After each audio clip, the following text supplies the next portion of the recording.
کیا عورت بچے کے کان میں اذان کہہ سکتی ہے؟ دیکھیں، ہمارے ہاں مسلمانوں میں یہ طریقہ رائج ہے کہ ایک بچہ پیدا ہوتا ہے نو مولود، تو اس کے کان میں اذان کہنا یہ مسنون ہے، ثواب کا کام ہے، یہ اسلام کا طریقہ ہے۔ لیکن یہ بات درست نہیں ہے۔ نبی کریم صلی اللہ علیہ وسلم سے کوئی ایک بھی حدیث اس بارے میں ثابت نہیں ہے۔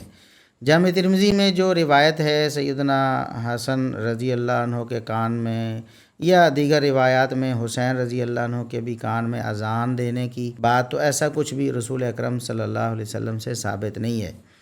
کوئی ایک بھی روایت نہ رسول اللہ صلی اللہ علیہ وسلم سے، نہ کسی صحابی سے بچے کے کان میں اذان کہنے کے حوالے سے ثابت نہیں ہے۔ اب جب مرد کے لیے ثابت نہیں ہے تو پھر عورت کے لیے کیسے ثابت ہوگی؟ لوگوں نے یہ تصور کیا ہوا ہے کہ بچہ جب پیدا ہوتا ہے تو وہ مسلمان نہیں ہوتا، اس کے کان میں اذان کہنے سے وہ مسلمان ہوتا ہے۔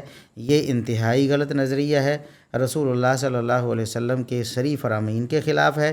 آپ صلی اللہ علیہ وسلم نے ارشاد فرمایا کہ بچہ جب پیدا ہوتا ہے وہ فطرت اسلام پہ پیدا ہوتا ہے، بعد میں ماحول میں والدین اس کو، وہ اگر نصرانی ہیں تو اس کو نصرانی بناتے ہیں، یہودی ہیں تو اس کو یہودی بناتے ہیں، مجوسی ہیں تو اس کو مجوسی بناتے ہیں، لیکن بچہ جب پیدا ہوتا ہے تو فطرت اسلام پہ پیدا ہوتا ہے۔ لہٰذا یہ نظریہ بھی غلط ہے کہ بچہ مسلمان ہوتا ہے کان میں اذان کہنے کے بعد۔